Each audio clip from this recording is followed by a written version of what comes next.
Well, that's not a good way to start out the final 10 games of the regular season.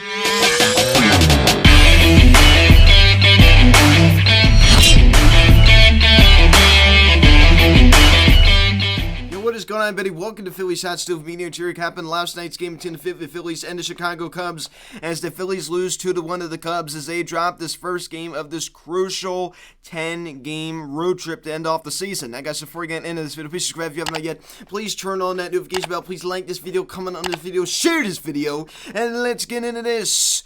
So that was just pathetic. I mean, so boring, so dry. There was nothing exciting about last night's game, hardly at all. Zach Wheeler was very good, of course. Bryce Harper had a pretty good night, collecting 2 hits. Of course, the RBI double and the single to left field in the top of the 9th inning.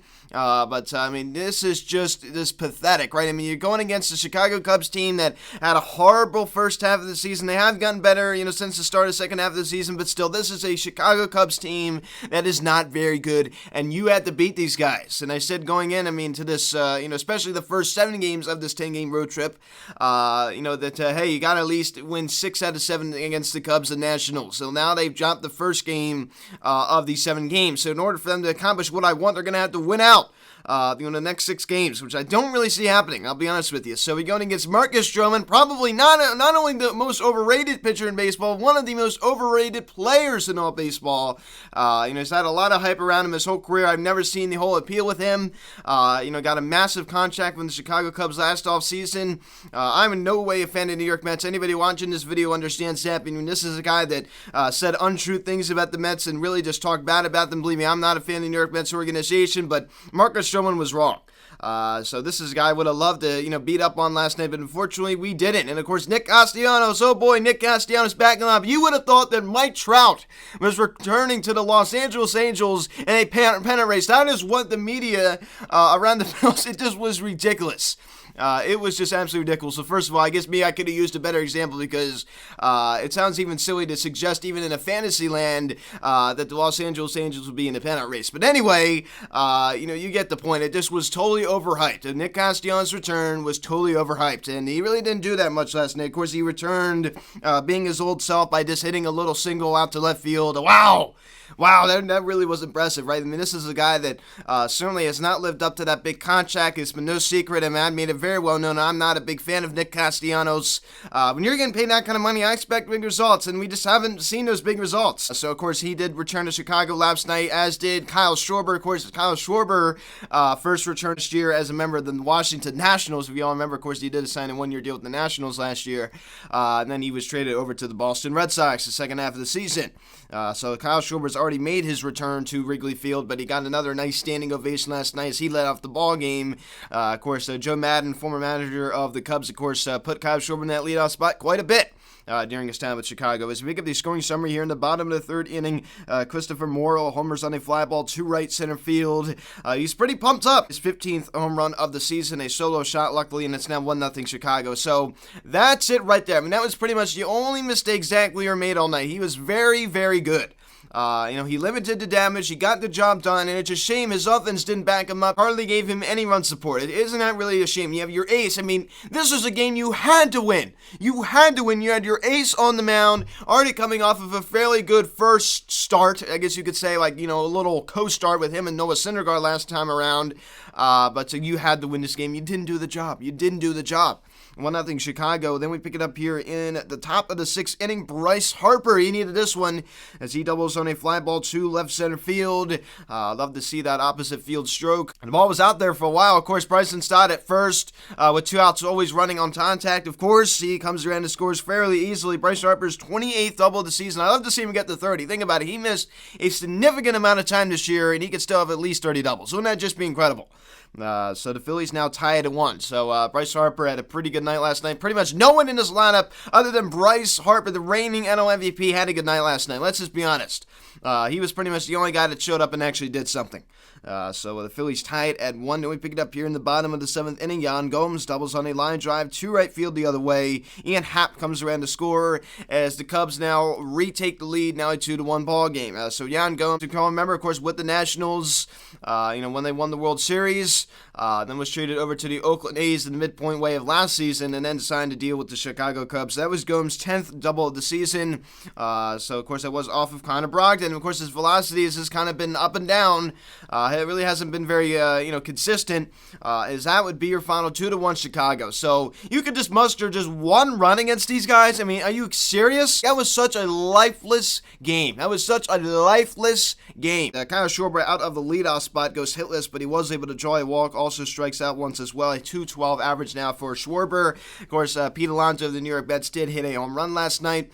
That put him in the 40 home run club, but Kyle Schwarber still sits 2 home runs above Pete Alonso with 42 on the year. 798 OPS with 87 RBIs. And Rhys Hoskins, so they 0-for-4 performance last night, striking out 2 times. He grinded into that double play later into the ball game, so I thought maybe we could get something cooking, and he slammed his helmet down real bad, and he was furious, as he should have been.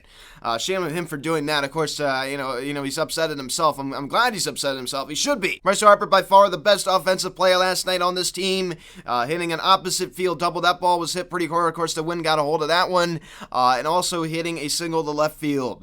So Bryce actually had a pretty good night last night as his average now climbs up to 292. And his OPS now sits at 911.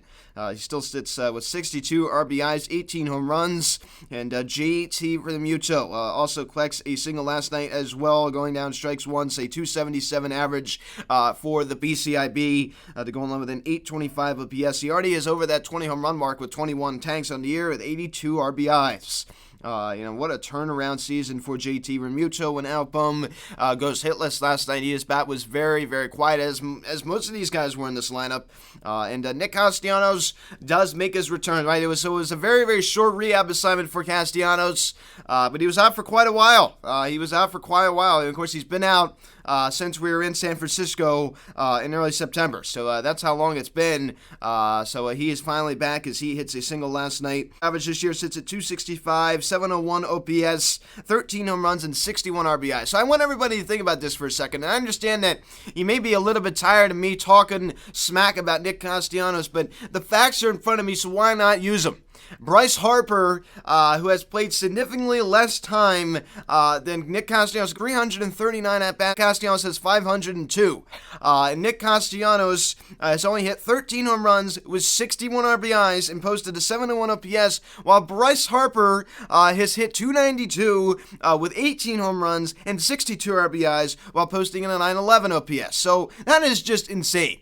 That is really just insane. Bryce Harper, think about how much significantly less time he has played. He still managed to put up better numbers than Nick Castellanos. I mean, the numbers I'm looking at, especially the home runs and the RBIs in that department, right? And the point I'm trying to make is it's just crazy what a lack of production Nick Castellanos has given the Phillies here in 2022. Brandon Marsh gets to start out in center and goes hitless as his average now drops to 242 in the year. And Gene Segura also goes hitless as he gets to start at second, of course. Average now drops to 273.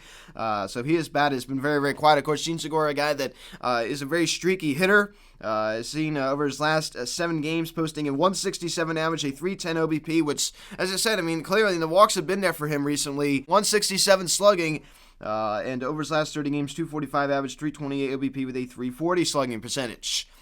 So he's certainly been in a slump, that is for sure. And Bryson Stott collects a single last night and also jaws a walk. Of course, the only Phillies run of the ball game on the Bryce Harper ringing double to tie the ball game at 1. So Bryson Stott, also another guy that's been in the slump. He looked pretty good last night. So the Phillies only collect 5 hits, draw 2 walks, and strike out 6 times. And we are going against the Chicago Cubs. You heard me right, the Chicago Cubs. There's a joke. We have to beat these guys. You have to beat the bottom feeders.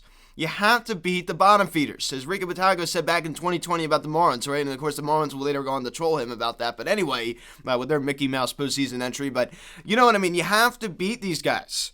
Zach Wheeler, 6 innings, 5 hits, 1 run was earned, 1 walk, and 5 strikeouts. 2.92 ERA for Wheeler. Of course, they're still being a little bit careful. And I understand that. He could have gone another inning probably, but as I said, they're trying to ease him back in the ball game. But he did his job last night, that is for sure. He signed like a star. He really, really did. It's a shame that he just got no run support whatsoever. This offense was just outmatched by Marcus Stroman. Of course, Zach Wheeler's former teammate with the Mets for the second half of the 2019 season. Connor Brogdon gets smacked with a loss, now 2-2 on the year, 1 inning, 2 hits, 1 run was earned. Of course, it was that RBI double by Yan Gomes, his 10th of the season. Chris Devinsky comes in there in the bottom of the 8th inning and pitches a 1-2-3 inning. This was probably one of the most, I'm going to say it again, probably the most boring losses I've seen out of this Phillies team in quite some time. And this game flew by. I almost had thoughts of getting this game out last night. Going into last night's game, I'm like, no way I'm even going to have a chance to get this done tonight. Sure enough, actually ended a lot earlier than I expected. It was, busy last night, couldn't get the video out, but had to get it out this morning. But still, last night's game flew by. I was pretty amazed by that. It went by very, very quickly. 7:40 the first pitch tonight. Once again, as Aaron Nola takes the hill for the Phils, 10-12 with a 3.28 ERA, going against Wazinski 2-1 with a 2.45 ERA, and then of course 2:20 the first pitch tomorrow afternoon as Ranger Suarez takes the hill, 10-5 with a 3.38 ERA, going against Assad 1-2 with a 4.28 ERA. Honestly, I don't know what's going to happen. I think we're probably going to lose 2 out of 3 now because you had to win that first game. I do believe we're going to probably sweep out the Washington Nationals, but you had to win that first game with your ace on the mound, and it wasn't the ace's fault. I could tell you that, as I said like a million times before. It was not the ace's fault for us losing that game last night, but, the offense is just so inconsistent. It just drives me crazy. Some nights it's just like, off or on. Black or white. It's either great or it's terrible. There's not just a mad night, you know what I mean? It's not just in the middle. It's usually one way or the other. We weren't going against Jacob deGrom last night, ladies and gentlemen. We were going against a guy that's been overrated his entire career, and we should have been able to get the job done against him, but we didn't. And that is the end of the story, and it's extremely frustrating. It's extremely frustrating to watch us lose to these guys. But as I said, this is only one game. I'm not trying to be Mr. Positive Nice Guy, but there is a silver lining here. This is only one game. It's not the end of the world. Now, is it frustrating that we did not take advantage, when the Brewers lost last night to the Cardinals? Absolutely, it's frustrating. It really, really bothers me. But we didn't lose ground. Of course, we could have gained ground. Of course, there's the other way. Hey, we could have gained ground, but we didn't lose ground. We didn't lose ground. So thank you, St. Louis Cardinals. Hopefully they continue their success against the Milwaukee Brewers. Hopefully the Brewers, hopefully they crash and burn, because honestly, this Phillies team, I just don't know. I really don't know. They're just so unpredictable. Last night wasn't a huge smackdown. It wasn't like we lost 10-1. Some people were like, the Phillies just got smacked around by the Cubs. It was a 2-1 game. A loss is still a loss, though. I don't really care. An L is still an L. It's still going to hurt our record. It doesn't matter if you lose 10-0 or 1-0. It's still an L. But if our offense just came up and did their job and hit Marcus Stroman, which I understand why that was a problem for us. As I talked about, I don't get it. This guy, his stuff doesn't excite me. He's been overrated his entire career. He's been overrated. I just don't get it. He has had so much hype around. I've never seen the appeal. With this guy.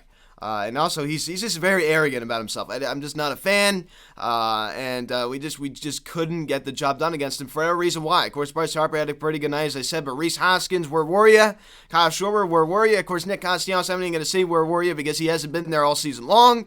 It's just wow. It's just wow. That was just abysmal. So I need to see a better offensive performance tonight. But knowing this team, we're probably going to lose like 6-5 tonight.